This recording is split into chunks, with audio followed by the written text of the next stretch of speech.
पौधा जो है इसको उगाओ के तकरीबन 30 दिन के बाद और 60 दिन तक, यानी 30 से 60 एक महीना, ये वो टाइम है जब पोटाश की सबसे ज़्यादा ज़रूरत होती है। इसके बाद पोटाश इकोनॉमिकल नहीं होती, फ़ायदा प्रॉपर नहीं देती।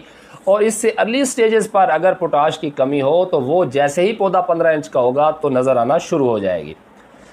अच्छा, यानी आप यूँ समझ लें कि मकई का अगर 1 एकड़ हो तो ये तकरीबन, जब ये 30 से 60 दिन की हम बात करें, इस दौरान मकई का 1 एकड़ तकरीबन डेली 5 पाउंड पोटाश ज़मीन से अपटेक करता है। पूरा एकड़, एक पौधे की बात नहीं कर रहा, फी एकड़ 5 पाउंड पोटाशियम डेली अपटेक होती है जब फसल 30 दिन की हो जाती है और 60 दिन तक। तो ये क्रिटिकल पीरियड है जहाँ पर पोटाश की कमी कतई नहीं होनी चाहिए। अच्छा, अब अगर ये पोटाश की कमी हो जाती है तो उसके नुकसानात क्या होंगे, बता चुका हूँ मैं आपको पहले। पैदावार कम होगी, दाने का वज़न कम होगा, दाने में शाइनिंग नहीं होगी, छल्ली की भराई मुकम्मल नहीं होगी, पौधों में रेजिस्टेंस नहीं होगी इंसेक्ट्स के ख़िलाफ़। इसके अलावा पौधे जब मैच्योरिटी की तरफ आएंगे तो गिर जाएंगे, स्टॉक राट हो सकती है, तने की सड़न की बीमारी के चांसेस ज़्यादा होते हैं, लॉजे के ज़्यादा होते हैं। और एक और बात आपने देखा होगा, जब हम हार्वेस्टिंग कर रहे होते हैं तो जो फील्ड पोटाश से मुतासर होते हैं उनमें जैसे छल्ली ऐसे लगी होती है तो सूखती है, तो ऐसे नहीं खड़ी होती बल्कि छल्लियाँ लटक जाती हैं, ऐसे मुड़ जाती हैं, नीचे लटकी हुई होती हैं, जिनमें पोटाश की क्या होती है, कमी होती है। अब आप पूछेंगे जी पोटाश का अंदाज़ा कैसे लगाएंगे कि हम इसे कैसे दें कि पौधे को उसके मुनासिब वक्त पर मिले, मुनासिब मिकदार में मिले। तो सबसे पहली बात, अगर आप, जब आपकी फसल 30 से 35 दिन की हो जाती है टेस्लिंग तक, अगर आप पत्ते का मुआयना करवाएं, वहाँ से पत्ता तोड़ें, उसका मुआयना कराएं तो 3 से 5% पोटाश होती है, यानी उसका जो टोटल बायोमास है प्लांट का, उसके हिसाब से 3 से 5% क्या होती है उसके अंदर, प्लांट के अंदर पोटाशियम होती है। तो अगर ये 3 से कम है तो भी पौधे में पोटाश की कमी है, और अगर 5 से ज़्यादा है तो पौधे में पोटाश की कमी नहीं है, और अगर 5 और 3 के दरमियान है तब भी कमी नहीं है। लेकिन इस वक्त जब आप फिर पोटाश फर्टिलाइज़र अप्लाई करेंगे तो खातिर खा इजाफा नहीं होगा, यानी जो साइड इफ़ेक्ट थे पोटाश की कमी के वो आपको भुगतने पड़ेंगे। तो फिर इसका सबसे बेहतर तरीका क्या है?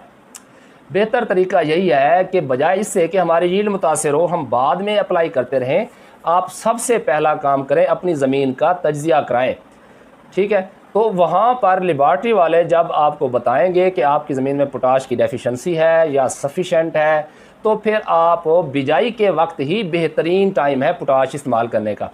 तो जब आप अपनी सॉइल का एनालिसिस करवाएंगे, आपको पता चल जाएगा कि आपकी ज़मीन में, जो कि मोस्टली में है, कि कमी है, तो आप क्या करेंगे, 1.5 बोरी, ये जो मकई है इसको अच्छी खासी पोटाश चाहिए होती है। अगर आपकी ज़मीन ज़रखेज़ है, ताकतवर है, तो 1 बोरी काफ़ी है, वरना जो दरमियाने दर्जे की है, कम से कम 1.5 बोरी पोटाशियम यानी SOP, आपने सल्फेट ऑफ पोटाश, वो आपने बिजाई के वक्त फास्फोरस के साथ क्या करना है, आपने बिजाई के वक्त फास्फोरस और पोटाश, इन दोनों को आपने छटा करके उसके ऊपर आपने खेलियाँ निकाल लेनी है। तो इससे क्या होगा कि जब आपका प्लांट ग्रो करेगा तो जब उसे जितनी पोटाशियम चाहिए होगी वो सॉइल के अंदर अवेलेबल होगी। अब आप कहेंगे जब प्लांट 30 दिन से 60 दिन में ज़्यादा पोटाशियम लेता है तो फिर हम पहले क्यों दें पोटाशियम, सॉइल में क्यों दें? उसकी कई सारी वजूहात हैं। सबसे पहली बात, ज़रूरी नहीं कि आपकी ज़मीन में पोटाश की कमी हो तभी पौधा पोटाश की कमी के अलामात ज़ाहिर करे। अब आप कहेंगे वो कैसे? जब आप गीले वत्तर में, तर वत्तर में आप गीली ज़मीन को कल्टीवेट करके खेलियाँ निकाल देते हैं तो कंपैक्शन हो जाती है।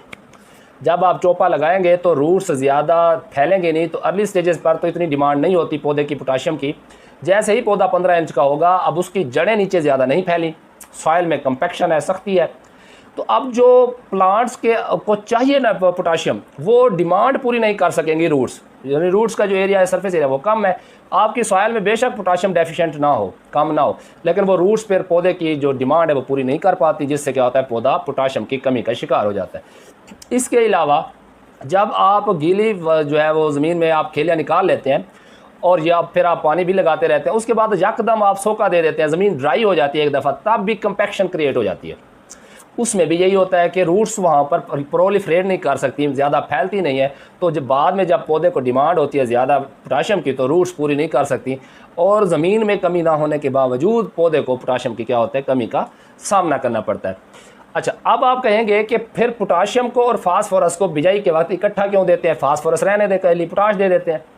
उसमें मैंने जैसे आपको बताया कि जो फास्फोरस है ये रूट्स की ग्रोथ के लिए ज़्यादा अहम है, क्योंकि फास्फोरस ATP का जुज़्व है, और क्या होगा, एनर्जी कंज्यूम होगी तो रूट हेयर इलांगेट करेंगे। रूट्स तो रेस्पिरेशन से एनर्जी लेती है ना, जो जड़ें हैं। तो अगर फास्फोरस की कमी है तो जड़ों का फैलाव कम, जब जड़ों का फैलाव कम तो पोटाशियम कौन लेगा, जब जड़ें ही कम फैली हुई होंगी तो पोटाशियम का अपटेक मिनिमम हो जाएगा।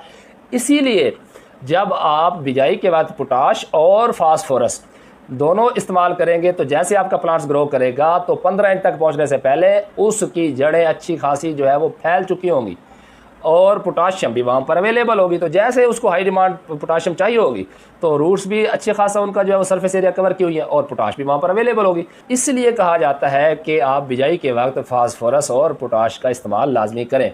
और जो अर्ली स्टेजेस है वहाँ पर पौधा फास्फोरस और नाइट्रोजन की डेफिशिएंसी सिम्टम बड़ी जल्दी जाहिर करता है। तो अगर पोटाश आप अवेलेबल होगी ज़मीन के अंदर तो मैंने आपको पहले बताया कि नाइट्रोजन और मैग्नीशियम के अपटेक में पोटाश अहम किरदार अदा करती है, तो आपके पौधे को नाइट्रोजन की डेफिशिएंसी से दो चार नहीं होना पड़ेगा।